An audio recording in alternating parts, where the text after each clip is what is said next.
সম্মানিত দর্শক, আমাদের দেশের কতগুলো রাজনৈতিক পতন এবং কতগুলো রাজনৈতিক উত্থান যদি বিশ্লেষণ করেন, তাহলে দেখতে পাবেন যে আমাদের দেশের যারা বুদ্ধিজীবী, যারা দার্শনিক, তাদের কত গুরুত্বপূর্ণ ভূমিকা সেখানে রয়েছে। যে সকল রাজনৈতিক দল এই বুদ্ধিজীবী এবং দার্শনিক যারা সম্প্রদায় রয়েছেন তাদেরকে সম্মান করতে পেরেছেন, তাদেরকে একত্র করতে পেরেছেন এবং তাদেরকে ম্যানেজ করতে পেরেছেন, তারা তুলনামূলক। আর তখনই তাদের পতন হয়েছে যখন তাদের যে বুদ্ধিজীবী যারা তাদেরকে বিভিন্ন সময় প্রমোট করেছে, তাদেরকে আস্থায় রেখেছে, আস্থা জুগিয়েছে, বিশ্বাস জুগিয়েছে, ভরসা দিয়েছে, দিক নির্দেশনা দিয়েছে, সেই মানুষগুলোকে তারা রাষ্ট্র ক্ষমতায় গিয়ে অপমান করেছে। যারা সত্যিকার বুদ্ধিজীবী, সম্মানিত ব্যক্তি, তারা কখনো রাজার আনুকূল্য চান না। যখনই রাজার আনুকূল্য কেউ চায় কিংবা রাজ অনুগ্রহ পেতে চায়, রাজ দরবারে ঘোরাঘুরি করেন, তখন আর তিনি বুদ্ধিজীবী থাকেন না, বুদ্ধি ব্যবসায়ী, বুদ্ধি বেশ্যা কিংবা আরও বাজে কথা আপনি বলতে পারেন। আমাদের দেশে আহমেদ ছফার নাম আপনি বলতে পারেন, তারপরে প্রফেসর সিরাজুল ইসলাম চৌধুরী সাহেবের নাম বলতে পারেন, তারপরে প্রফেসর আহমদ শরীফের নাম বলতে পারেন, প্রফেসর আব্দুর রাজ্জাক সাহেবের নাম বলতে পারেন, এরকম অসংখ্য। আবার আলেম উলামাদের মধ্যেও অনেক আলেম উলামা ছিলেন বা এখনও আছেন, যাদেরকে আপনি দাওয়াত করেও কোনো প্রধানমন্ত্রীর দরবারে, মন্ত্রীর বাড়িতে নিতে পারবেন না, যাবে না তারা, তাদের মতো জায়গা আছে। তো এই মানুষগুলো স্ব অবস্থান থেকে, যার যার অবস্থান থেকে যদি কারোর জন্য দোয়া করেন, কারোর ব্যাপারে পজিটিভ কথা বলেন এবং লেখালেখি যাদের অভ্যাস রয়েছে, যেমন ধরুন হুমায়ুন আহমেদ সাহেব বা হুমায়ুন আজাদ সাহেব, তো কোন আলেমে একটা লেখা লিখে গেলেন, একটা কথা বলে গেলেন, সেটা বঙ্গবন্ধুর সম্পর্কে হোক, জিয়াউর রহমান সাহেব সম্পর্কে হোক, ওটা কিন্তু বাণী হয়ে থেকে যায়। যেমন জিয়াউর রহমান সাহেব দেয়াল পত্রিকাতে, দেয়াল উপন্যাসে হুমায়ুন আহমেদ বলেছেন যে তিনি যখন ক্ষমতা এলেন, ওই বছরটা অসাধারণ সুন্দর একটা বছর ছিল। প্রকৃতি সেই বছর বাংলাদেশের প্রতি তার যে আশীর্বাদ সেটাকে বর্ষণ করেছিল। একটা বন্যা হয়নি তার শাসনামলে, একটা খরা হয়নি, এবং তিনি যে একজন ভালো মানুষ ছিলেন প্রকৃতির এই কর্মকাণ্ড দ্বারাই বোঝা গেছে। আর কিছু বলার দরকার নাই। মির্জা ফখরুল সাহেব যদি 1000 বছর বসে সেই পল্টনের জিয়াউর রহমান সাহেবের প্রশংসা করেন, তার চেয়ে এই যে হুমায়ুন আহমেদ তার বইতে যে মাত্র 4-5টি বাক্য লিখে গেছেন জিয়াউর রহমান সম্পর্কে, ওটাই তার জন্য অমর হয়ে থাকবে মহাকালে। কিংবা বঙ্গবন্ধু সম্পর্কে আওয়ামী লীগের লোকজন যদি 1000 বছর পল্টনে বলে, পল্টনে এসে বক্তৃতা দেয়, কাজ হবে না। কিন্তু ওই যে যতদিন রবে পদ্মা মেঘনা যমুনা বহমান গৌরী বহমান, ততদিন, এই কবিতাটা আমার এই মুহূর্তে মনে আসতেছে না, বঙ্গবন্ধু শেখ মুজিবুর রহমান, এরকম একটা কবিতা লেখা আছে।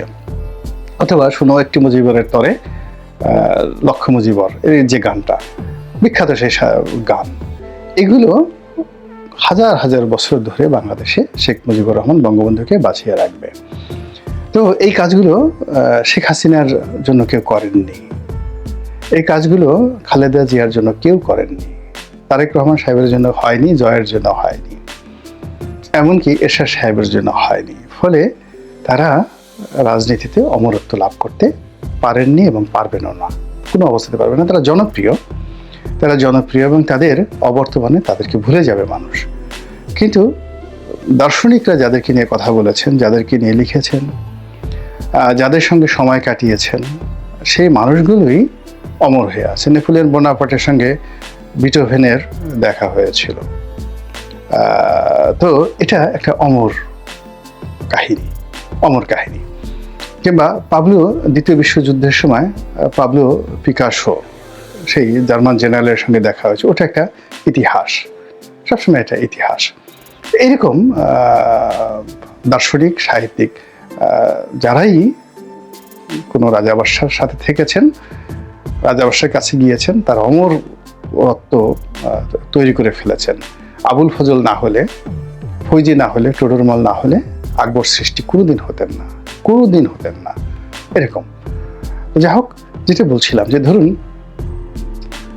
96 সনে বিএনপির যে পতন হলো, পতনের মূল কারণ ছিল যে বিএনপিকে ক্ষমতা আনার জন্য শেখ হাসিনা রক্তচক্ষুকে উপেক্ষা করে 1996 থেকে 2001 পর্যন্ত যে সমস্ত লোকজন, দার্শনিক, কবি, সাহিত্যিকরা, সম্মানিত ব্যক্তিরা যে লড়াই করেছেন, সংগ্রাম করেছেন এবং কোনোদিন বিএনপির সভা সমিতি সেমিনারে যাননি, যার অবস্থানে থেকে তারা এই কাজগুলো করেছেন, এই মানুষগুলো পুরো বিএনপির জমানাতে সম্মানিত হননি, বিএনপি তাদেরকে ওন করতে পারেনি। তো বিএনপি যাদেরকে ওন করেছেন তারা লেখাপড়া নাই, দুর্নীতিবাজ, চরিত্রহীন, দেশ বিদেশে টাকা পাচার করা থেকে শুরু করে নব্যধ্বনি, ব্যবসা বাণিজ্য, এটা করো ওটা করো, হাজারো রকম টাউট বাটপারদের একটা কবলে পড়ে গিয়ে দেখা গেল 2006 সনে ক্ষমতা হারালো। এরপরে 111 এলো। 111-এর কারোর সঙ্গে কোনো এরকম জ্ঞানী, গুণী, বুদ্ধিজীবী লোকজনের কোনো সম্পর্কই ছিল না। যারা ছিল এরা ভাড়াটিয়া বুদ্ধিজীবী বা ভাড়াটিয়া যারা লোকজন আছে, কিন্তু সত্যিকার অর্থে মঈনুদ্দিন ফখরুদ্দিন সাহেব গিয়ে কোনো সম্মানিত ব্যক্তির সঙ্গে দেখা করেছেন, কথা বলেছেন, বুদ্ধি নিয়েছেন, পরামর্শ নিয়েছেন বা তাদের কোনো সংবর্ধনা দিয়েছেন রাষ্ট্রীয়ভাবে, এরকম কোনো ঘটনা কিন্তু আমরা দেখিনি, ফলে তারা টিকতে পারেনি। শেখ হাসিনার ক্ষমতা আসার পেছনে সেই যে 2001 থেকে 2009 পর্যন্ত পুরো জনমত গঠন করার ক্ষেত্রে সবচেয়ে বেশি গুরুত্বপূর্ণ ভূমিকা পালন করেছে কয়েকটি পত্রিকা, তার মধ্যে জনকণ্ঠ।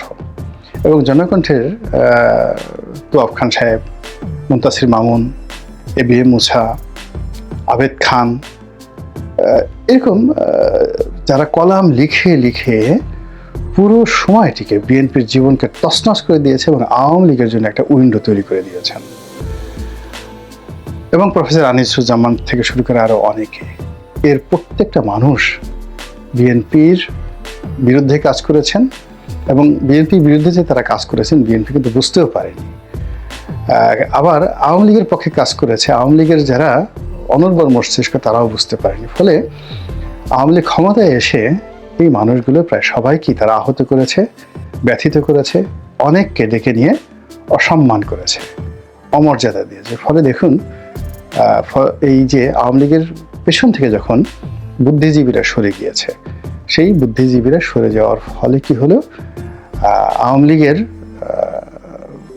সাথে বুদ্ধিজীবী হিসেবে মোহাম্মদ আরাফাতের আগমন ঘটেছে, বুদ্ধিজীবী হিসেবে সুভাষ সিংহ রায়ের আগমন ঘটেছে।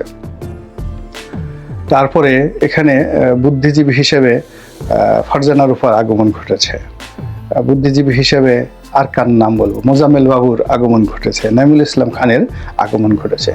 মাশাআল্লাহ, তাদের সম্পর্কে আপনার এখন তো ওমুন্নিশার আগমন ঘটেছে, তাদের সম্পর্কে আপনার আমার কিছুই বলার দরকার নাই। আল্লাহর আরশে আজিম পর্যন্ত তাদের আমলনামা ভারী হয়ে গেছে আর কি। এর ফলে কি হলো, যারা সত্যিকার অর্থে জাত বুদ্ধিজীবী এবং দার্শনিক আওয়ামী লীগের যারা লোকজন, তারা শেখ হাসিনা থেকে ক্রমশ দূরে সরে গেছে এবং তার ঘনিষ্ঠ বন্ধু যাকে বলা হয় নির্মলেন্দু গুণ, তিনিও কার্যত পক্ষে গণভবনের ছায়া মাড়াতেন না। তার শিক্ষক প্রফেসর আনিসুজ্জামান চোখের পানি ফেলেছেন এরকম। এবং এই যে এখন পাপনকে আমরা অনেকে গালাগালি করি, পাপনের বাবা জিল্লুর রহমান, তিনি চোখের পানি ফেলেছেন। আওয়ামী লীগের জন্য জিল্লুর রহমানের যে অবদান, কেন চোখের পানি ফেলেছেন এটা জানেন, অনেকেই জানেন, চোখের পানি ফেলেছেন। তারপর আব্দুস সামাদ আজাদ সাহেব চোখের পানি ফেলেছেন, সুরঞ্জিত সেনগুপ্ত চোখের পানি ফেলেছেন, তারপর মতিয়া চৌধুরী চোখের পানি ফেলেছেন, তুফাইল আহমেদ সাহেব জীবিত আছেন, গিয়ে দেখেন কিভাবে কাঁদেন, আব্দুর রাজ্জাক সাহেব চোখের পানি ফেলেছেন। মানে যারা political theologist, political master, political scientist, এর বাইরে আওয়ামী লীগের সঙ্গে সরাসরি সম্পৃক্ত এর গ্রুপ প্রায় সবাই চোখের পানি ফেলছেন। এবং এখন দেখুন, বিএনপিতে আছেন ফজলুর রহমান সাহেব, ছাত্রলীগের সফল সম্পাদক, মানে সভাপতি। কিভাবে তার কান্না, হাবিবুর রহমান হাবিবের কান্না, এই মানুষগুলো না থাকলে শেখ হাসিনা বাংলাদেশে তার রাজনীতি এই পর্যায়ে আসতোই না।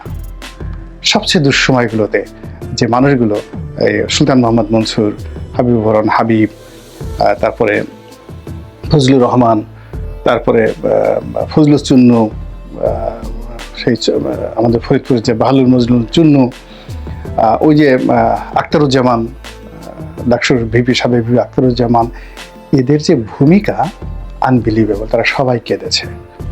ছাত্রলীগের জন্য যারা জীবন দিয়েছে, আপনি বলেন হান্নান, ওই সন্ত্রাসী হান্নান লিয়াকত সন্ত্রাসী, কিংবা হেমায়েতুল্লাহ আরঙ্গ, আপনি জানেন যে প্রতিটা মুহূর্তে জীবনটা তারা হাতে নিয়ে এই দলকে তারা রক্ষা করেছে। কিন্তু দল ক্ষমতা এসে হঠাৎ অলি আল্লাহ হওয়ার চেষ্টা করেছে, এবং যে সন্ত্রাস দিয়ে ক্ষমতা এসে সেই সন্ত্রাস তাদেরকে পুনর্বাসিত না করে তাদেরকে ভ্যানিশ করে দিয়েছে। হান্নানকে উধাও করে দেওয়া হয়েছে, লিয়াকতকে ক্রস ফায়ারে দেওয়া হয়েছে, কোথায় গেছে তার কোনো খোঁজ খবর নেই। তো এই সকল অভিশাপের কারণে কিন্তু দেখেন ধীরে ধীরে আওয়ামী লীগের মতো একটা রাজনৈতিক দল কোন পর্যায়ে পৌঁছে গেছে। বিএনপির ক্ষেত্রে একই অবস্থা প্রযোজ্য। এখন আপনি বিএনপির দিকে তাকান তো, বিএনপির মানে দালালি করে না, বা তারেক রহমান সাহেবের দালালি করেন না, দলীয় কোনো পদ পদবি চান না, মনোনয়ন চান না, তারপরে কোনো কিছুই চান না, এরকম একজন সিঙ্গেল বুদ্ধিজীবী বাংলাদেশে আছে? এরকম দেখান তো বিএনপিকে ভালো বুদ্ধি দেয়, পরামর্শ দেয়, এবং তার সঙ্গে বিএনপির সম্পর্ক আছে। ফলে কি হচ্ছে, বিএনপি এই যে একটা পরিবর্তিত পরিস্থিতিতে আনপ্ল্যান্ড অবস্থায় তারা কিন্তু হাবুডুবু খাচ্ছে।